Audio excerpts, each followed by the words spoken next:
안녕하세요. 오늘은 두 번째 강의 생명의 윤회, 재행무상에 대해서 생물학적 원리를 설명해 보도록 하겠습니다. 태초에 생명이 있었습니다. 그리고 그 생명은 복제라는 가래를 가지고 있었던 존재입니다. 복제하고자 하는 욕구, 그 욕구에 의해서 생명은 생명을 낳고 그 생명은 또 다른 생명을 낳고 그것이 끊임없이 이어져서 현재의 무수히 다양한 생명체들이 만들어졌습니다.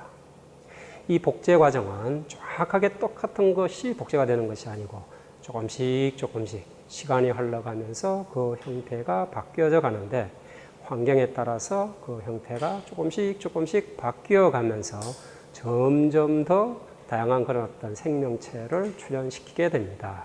그리고 마침내 오늘 이 지구상에서 수천, 수억 종의 그런 어떤 생명체가 존재를 하고 있는 것입니다. 이러한 재행무상이 어떤 생물학적인 원리에 의해서 끊임없이 반복되는지 그 얘기를 해볼까 합니다. 리차드 도킨스 교수가 제안한 불멸의 유전자, 그 불멸의 유전자가 자기 자신을 끊임없이 복제하는 그 과정이 생명의 윤회다라고 설명을 할 수 있을 텐데요. 리차드 도킨스 교수는 이기적 유전자라는 책을 통해서 유전자가 불멸한다, 즉 이 지구상에서 끊임없이 존재하는 것이 유전자다라는 주장을 하였습니다. 이분의 주장을 이해하기 위해서 먼저 우리는 유전자라는 것이 무엇인지 조금 이해를 할 필요가 있습니다. 유전자가 뭔가요? 우리는 흔히 천재성 유전자, 음악성 유전자, 운동능력 유전자 등등등 다양한 의미로 유전자라는 용어를 사용하고 있습니다. 근데 정작 우리 일상생활 속에서 유전자라는 용어를 흔히 사용하고 있음에도 불구하고 근데 유전자가 뭐예요? 라고 물어보면 잘 대답을 못합니다. 왜냐하면 머릿속에 유전자라는 개념이 명확하게 정립되어 있지 않기 때문에 그렇습니다. 심지어 생물학과에서 생물학 강의를 하면서 학생들한테 근데 유전자가 뭐니? 라고 질문을 하면 뭐뭐 대답을 잘 못합니다. 심지어 생물학과 학생들도 유전자가 뭔지 명확한 정의를 못 얻고 있다라는 걸 의미합니다. 근데 앞에서 말씀드린 것처럼 다양한 의미로 은유적으로 유전자를 사용을 하고 있죠. 예를 들어서 진보 유전자, 보수 유전자, 굉장히 많이 들어본 단어입니다. 이런 은유적인 표현을 사용하면서 유전자의 개념이 굉장히 흐릿해지게 되었는데요. 이렇게 된 이유가 사실은 여러분들 탓이 아니고 진화생물학자들 탓입니다. 진화생물학자들이 진화라는 것을 보다 쉽게 설명하는 과정에서 녹색 수염 유전자와 같이 존재하지도 않는 유전자를 그냥 상징적으로 사용을 하고 그런 유전자가 생존에 도움이 된다면 더 많은 자손을 낳게끔만 해준다면 그 생명체 내에 유지하게 된다. 이런 설명을 하기 위해서 은유적인 그런 어떤 유전자를 사용을 하게 되었고 그러다 보니까 많은 사람들이 유전자를 그냥 은유적으로 사용을 해도 되는구나. 이렇게 생각을 하게 된 것 같습니다. 근데 생물학적으로 유전자는 분명한 의미가 있는 용어입니다. 2000년 초에 인간 유전체 해독이라는 우리 과학 기술에 있어서 굉장히 획기적인 그런 어떤 기념비적인 업적이 발표된 적이 있습니다.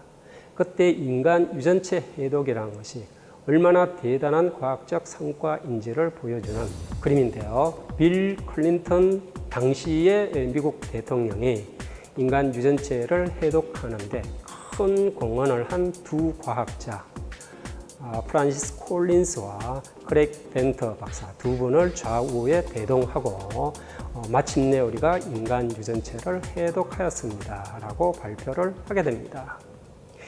이렇게 발표된 인간의 유전체 프로젝트 그 결과 우리는 인간 유전체 안에 2만 개의 유전자가 들어있다라는 사실을 이해하고 있습니다. 2만 개의 유전자.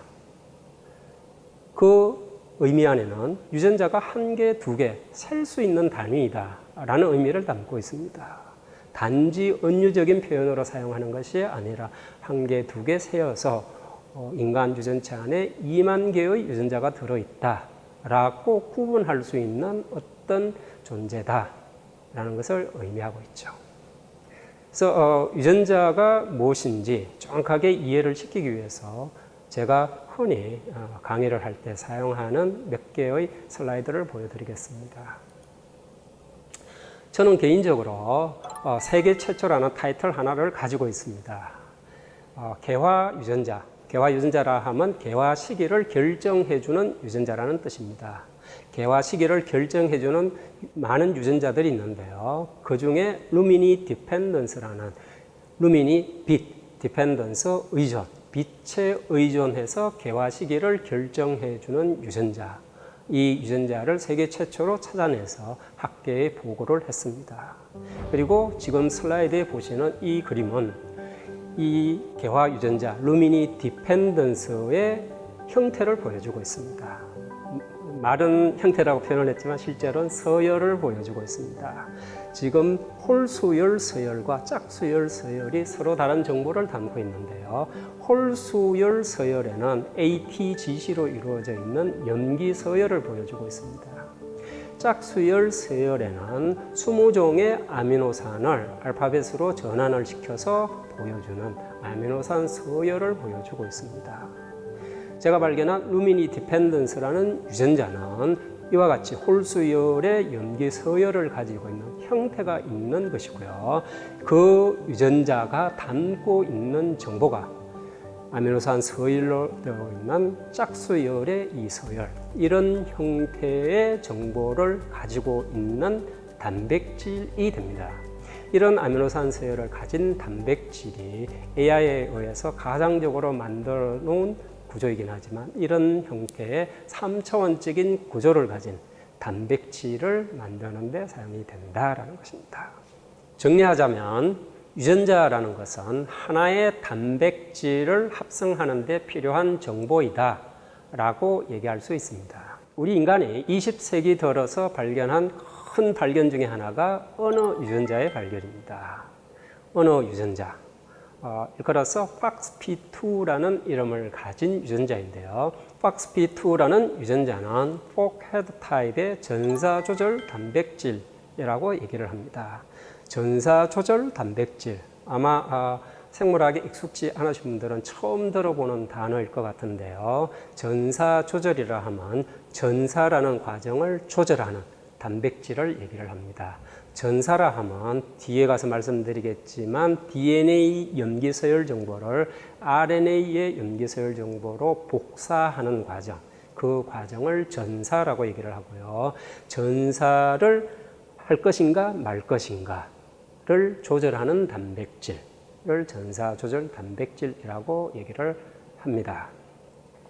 이러한 전사조절 단백질 FOXP2의 염기 서열을 여러분들도 웹사이트에 들어가서 휴먼 지놈 프로젝트 치시고 거기에 NCBI라는 웹사이트에 들어가셔서 FOXP2라고 입력을 하시면 이와 같은 염기 서열을 보실 수 있습니다.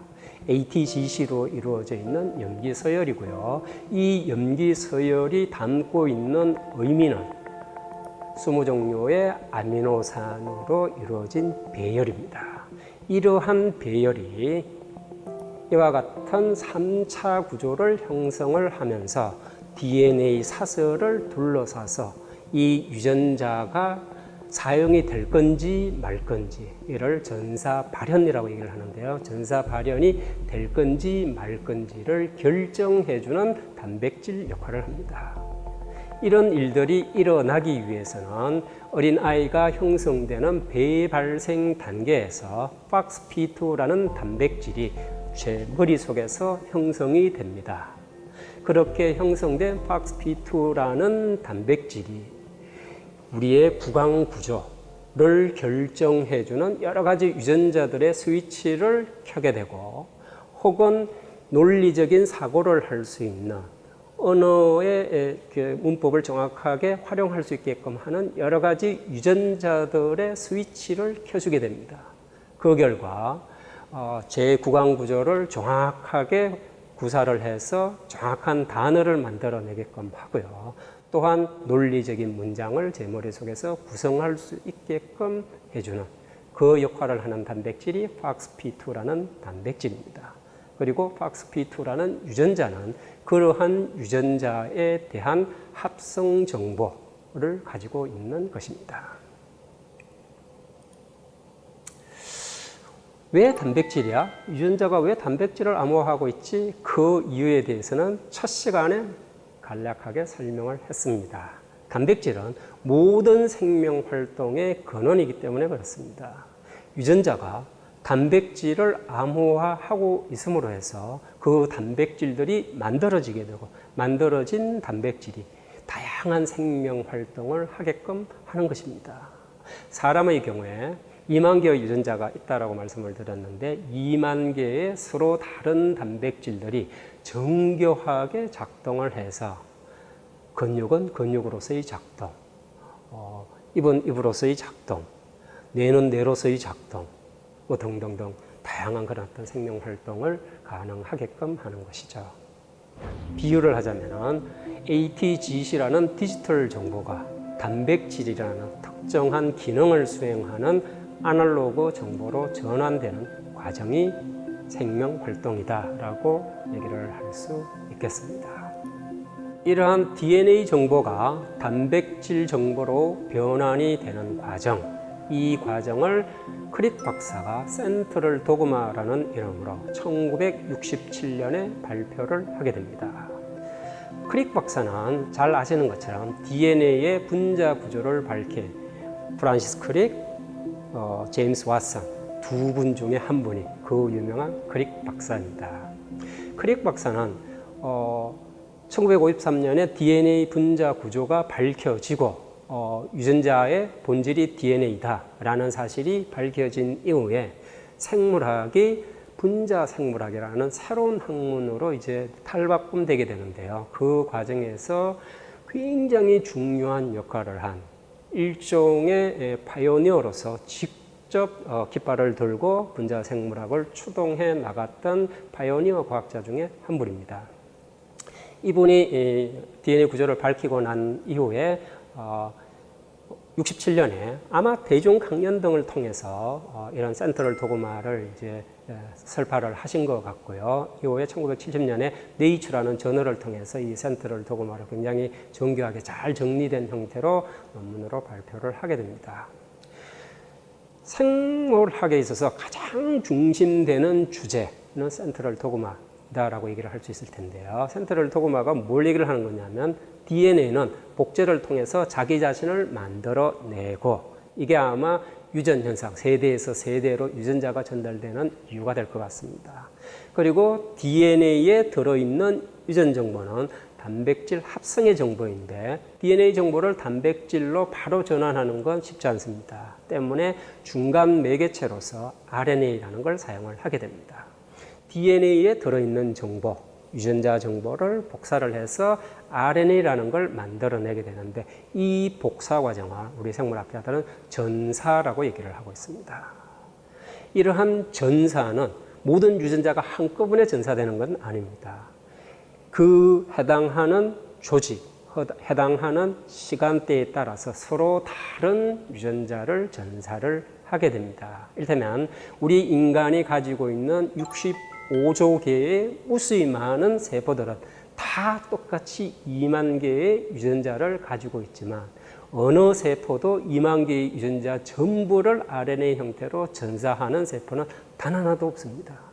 대략 대부분의 세포들은 한 20에서 30% 정도의 유전자만 전사를 하게 됩니다. 즉, 20, 30%의 유전자만 RNA 상태로 전환을 한다라는 것이죠. 왜 그럴까요? 각각의 조직, 각각의 세포에 따라서 저마다 서로 다른 기능을 해야 하기 때문에 그렇습니다. 이 얘기를 제가 강의를 할 때는 오페라에 좀 비유를 해서 설명을 합니다. 오페라는 종합예술이죠. 노래도 해야지 되고 무용도 해야지 되고 뭐 다양한 종합예술인데 그 종합예술 오페라에서 모든 출연자들이 다 한꺼번에 노래를 부른다. 그리고 처음부터 끝까지 계속 부르고 있다. 그게 더 이상 이제 예술이 아니죠. 엉망진창이 될 겁니다. 유전자 정보도 마찬가지입니다. 모든 세포들이 다 2만 개의 단백질을 다 내고 있다고 그러면은 다양한 조직, 다양한 기관이 만들어질 수가 없죠. 각각의 세포들은 자기한테 주어진 그 특정한 유전자만 전사를 하게 됩니다.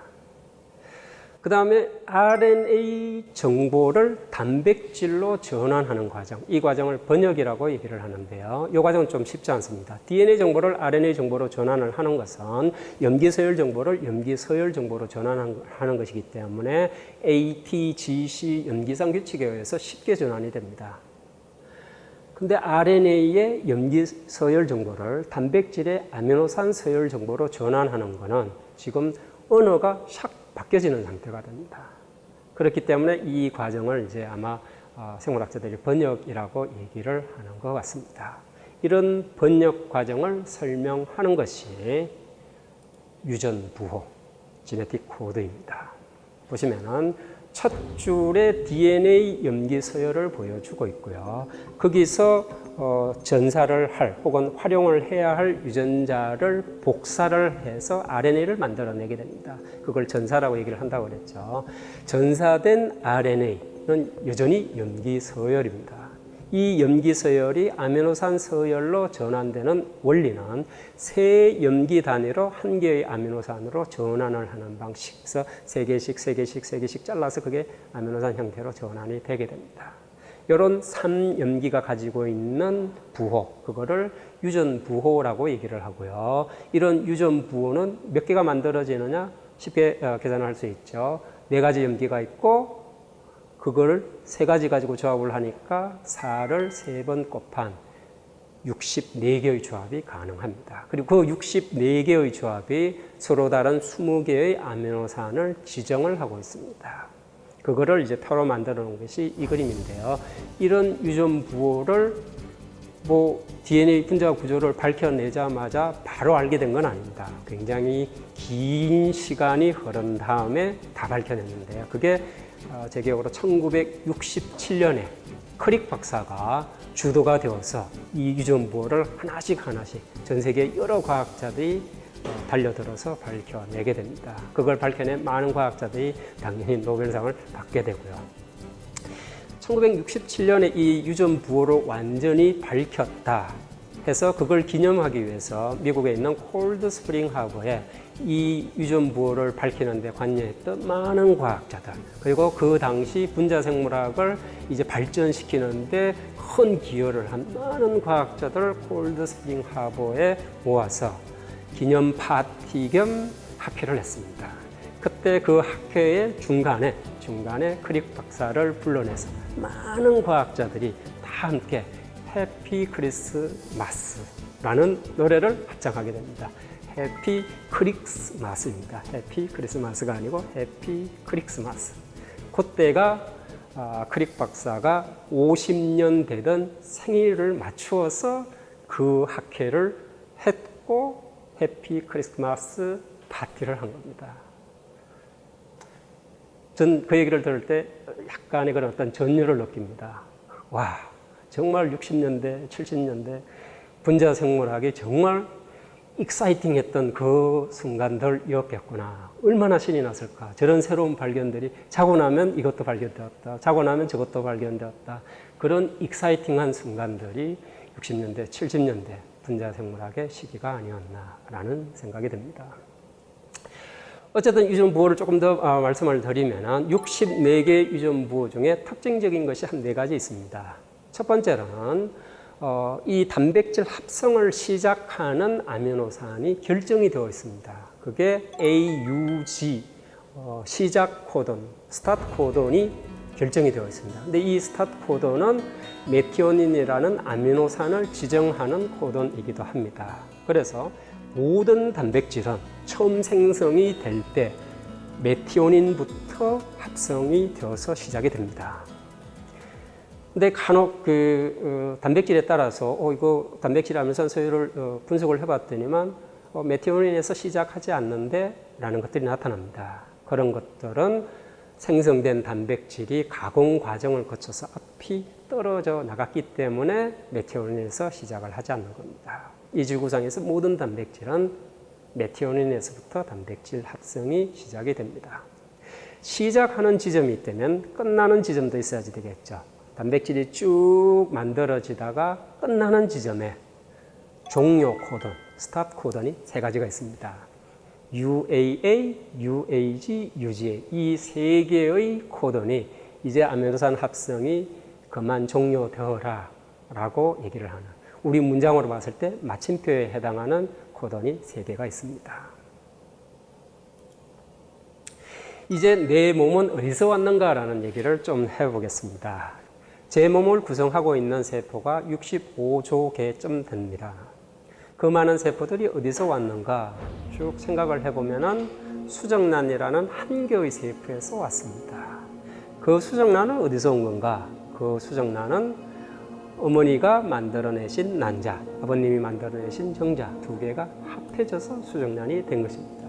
그럼 그 정자, 난자는 어디서 왔느냐? 이제 계속 또 쫓아 올라가게 되면은 제 할머니, 할아버지가 나오게 될 테고요. 그 할머니, 할아버지의 수정란 또 쫓아 올라가게 되면은 정조 할머니, 정조 할아버지가 나오게 될 겁니다.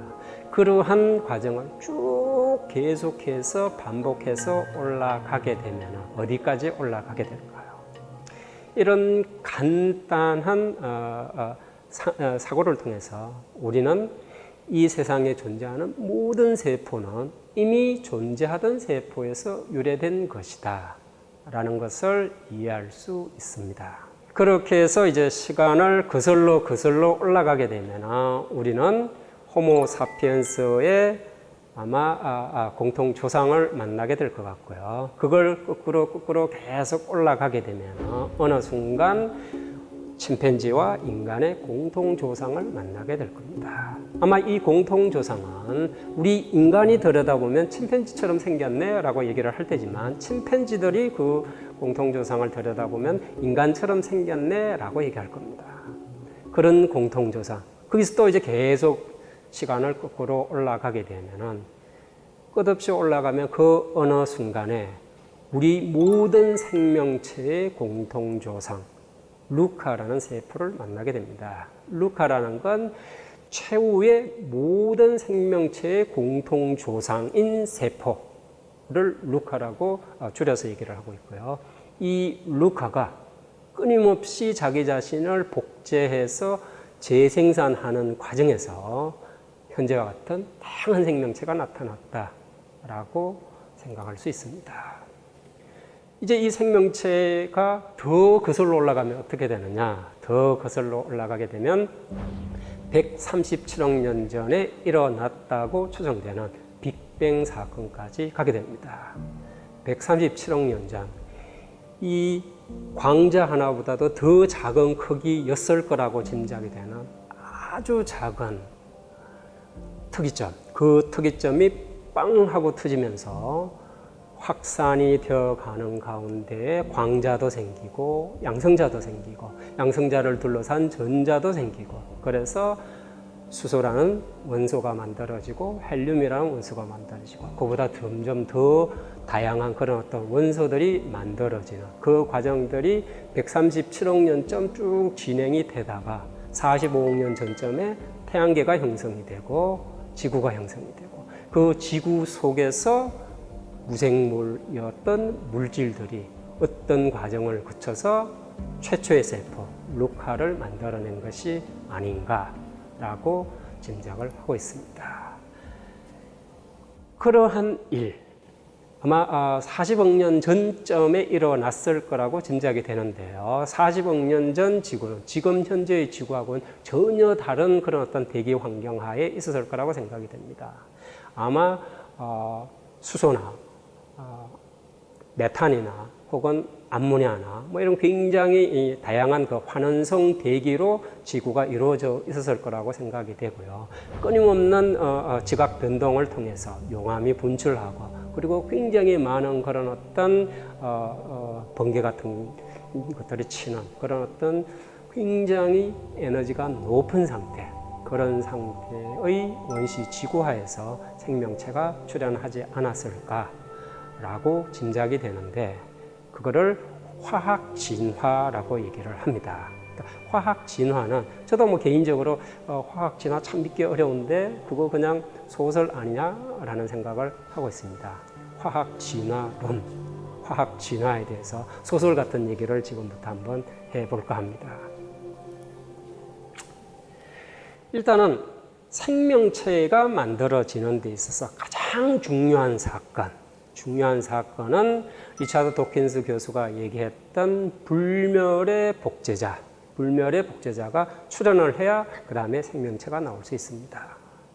근데 불멸의 복제자, 그런 복제 분자가 만들어지고 생명체가 만들어졌을 텐데, 이 과정을 리차드 도킨스 교수는 뭐 그 전에 이제 다윈도 그런 제안을 종의 기원 여러 판 가운데서 후기판에 이제 그런 얘기를 잠깐 하고 있습니다. 따뜻한 작은 연못에 유기물들이 저절로 합성이 되어서 모여진 수프가 형성이 되었을 테고, 그 속에서 복제 분자가 하나 출현이 되게 되면은 그 복제 분자가 여러 복제 분자들 속에서 더 잘 복제하는 그런 어떤 분자, 그 분자가 자연 선택에 의해서 선택이 되었을 것이고, 그게 이후에 다양한 분자들 간의 협업을 통해서 생명으로 진화가 된 것이 아닌가라는 상상이 리차드 도킨스 교수의 이기적 유전자라는 책에 들어가 있는 상상입니다. 근데 복제 분자, 그게 일단 생명체에서 가장 중요한, 전 개인적으로 이게 복제라는 것이 결국은 생명체가 가지고 있는 가래가 아닌가라는 생각이 듭니다. 복제를 하고자 하는 욕구, 그 욕구가 어디서 생겼느냐라는 것을 설명하는 이론이 화학 진화 이론이 아닌가라는 생각이 듭니다. 이제 계속 설명을 해보죠. 불멸의 복제 분자, 최초의 복제 분자는 무엇이었을까? 뭐 이런 상상을 이제 하게 되는데요. 왜 이런 엉뚱한 상상을 하느냐 하면은 복제 분자니까 당연히 뭐 핵산, DNA이거나 RNA이거나 이런 핵산 아니냐라고 생각을 할 수 있습니다.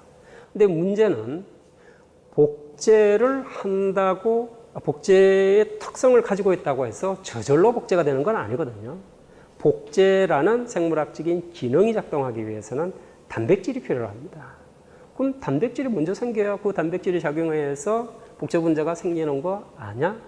라는 이제 질문에 닿게 되고요. 그러다 보면 닭이 먼저인지 달걀이 먼저인지 이런 이제 최초의 기원이 뭐냐라는 문제에 봉착을 하게 됩니다.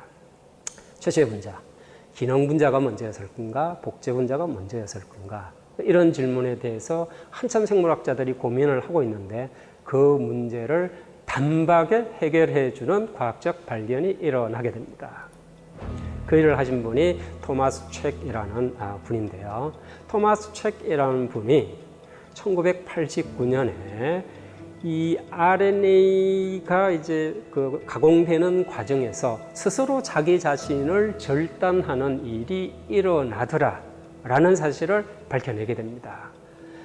그게 이제 RNA가 효소로 작동하는 그런 경우를 보여준 첫 사례인데요. 이걸로 탐책 교수는 노벨 화학상을 수상을 하게 됩니다. 그리고 이 발견 이후에 많은 RNA 분자들이 효소로 작동하는 것들이 발견이 되게 되었고, 그러면서 리보자임이라는, 리보란 RNA의 리보를 얘기를 하는 거고요. 자임이라는 건 효소, 엔자임의 뒷부분을 잘라서 붙인 겁니다. 리보자임들이 발견이 되게 되고, 그러면서 이 닭이 먼저냐 달걀이 먼저냐라는 논쟁이 자연스럽게 해소가 됩니다. RNA 분자는 복제가 가능한 분자이면서 복제를 할 수 있는 효소 기능을 가진 분자이다. 그러니까 최초의 복제 분자는 RNA였을 것이다 라고 모든 생물학자들이 이제 동의하기에 이런 거죠. RNA가 효소로 작동하는 아주 대표적인 사례 중에 하나가 리보솜이라는 아미노산 서열을 서로 결합시켜서 단백질을 만들어내는 세포 소기구의 역할입니다.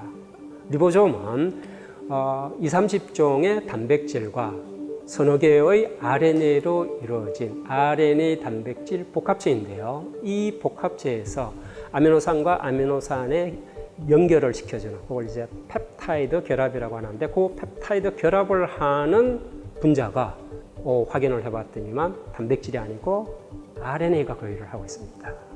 그러니까 리보자임이 아주 대표적인 그런 복합체이고, 이게 생명의 가장 중심 테마, 센터럴 도그마를 설명하는 복합체이거든요. 그러니까 아마 태초의 복제 분자가 RNA이지 않았을까라는 상상을 하게 된 거죠. 그러면서 최초의 복제 분자가 무엇이었는지에 대해서는 이제 어느 정도 정리가 된 것 같습니다. 이제 복제 분자가 어떻게 만들어졌을까? 이 무생물만 가득한 그런 원시 지구화에서 복제 분자가 어떻게 만들어졌는지 소설 같은 얘기를 이게 좀 한번 쭉 설명을 해볼까 합니다. 아직 실험적으로 확인된 적은 없고요. 그냥 과학자들의 이제 상상이라고 생각을 하시면 될 것 같습니다. 일단 아무런 생명체가 없는 원시 대기하에서 생체 분자가 그냥 만들어졌을 것이다. 이제 간단한 그런 어떤 유기 분자가 먼저 만들어지고, 그런 유기 분자들이 서로 연결되는 과정에서 거대 분자가 만들어지지 않았을까. 이 과정을 설명하는 이제 몇 가지 이 시나리오가 있는데요. 그 중에 하나가 거의 아마 이 화학 진화의 시조점 되는 가설이 오파린 가설입니다.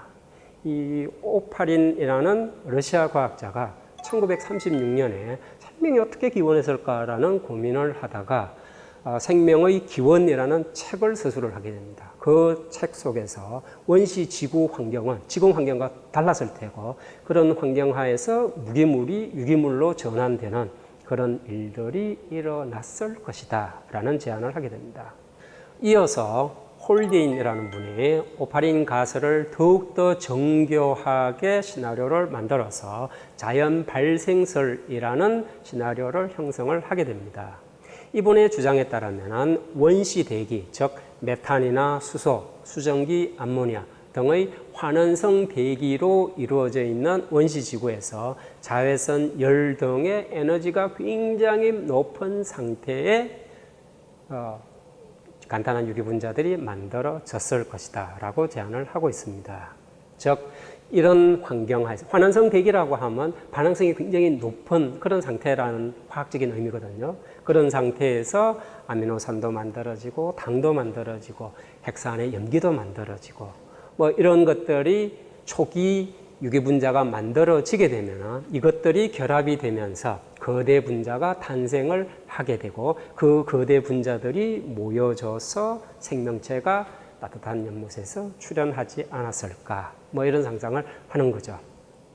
근데 이런 상상을 이제 실험을 통해서 실제로 보여주는 사람들이 나타나게 됩니다. 그 중에 대표적인 분이 유레이와 밀러 두 분입니다.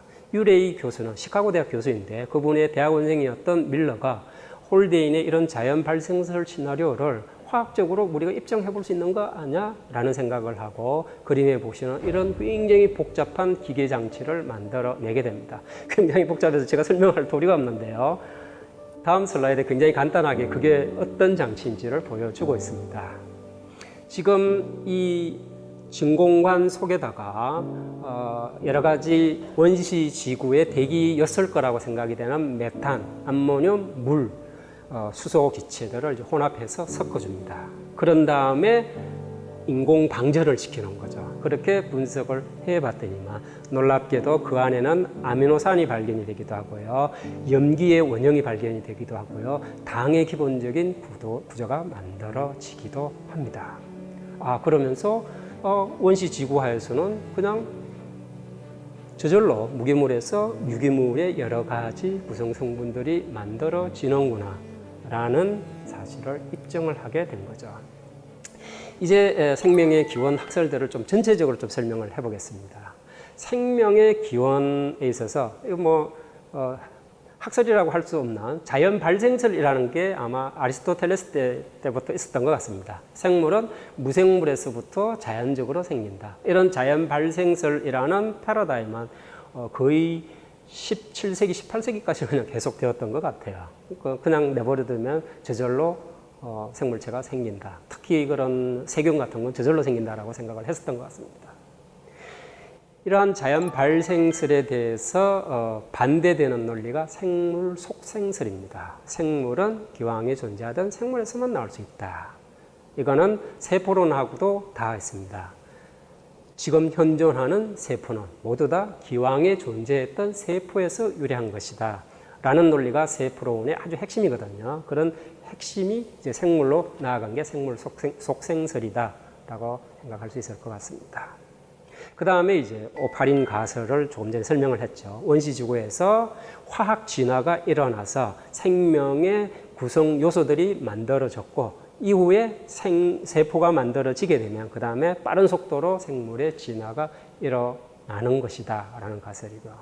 그 다음 가설이 재밌습니다. 천체 비례설이라고 얘기를 하는데 우주로부터 많은 유기물들이 지구에 공급이 되어서 유기물이 축적이 되었고 그 유기물들이 모여져서 최초의 생명체가 탄생을 한 것이다 라는 게 천체 비례설입니다. 이 천체 비례설이 이제 최근에 일종의 신흥학문이라고 할까요? 사람들이 관심을 가지고 태동하고 있는 학문 중에 하나가 우주생물학입니다.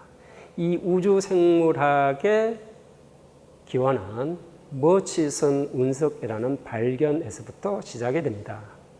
천체 비례설이라는 이론이 등장하게끔 한 머치선 운석은 호주 멜번 지역 근처에 갑자기 유성이 떨어지는 그 사건에서부터 비롯됩니다.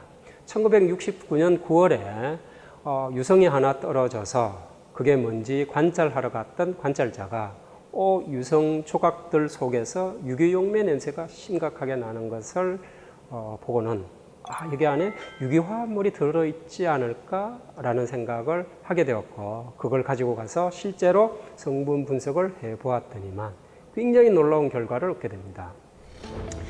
지금 보시는 표에는 머친선 유성에 들어있는 다양한 유기분자들을 보여주고 있고요. 그 옆에 비교를 위해서 밀러 박사가 실험을 통해서 인공적으로 인공방전을 통해서 만들어낸 여러 가지 성분들을 보여주고 있습니다.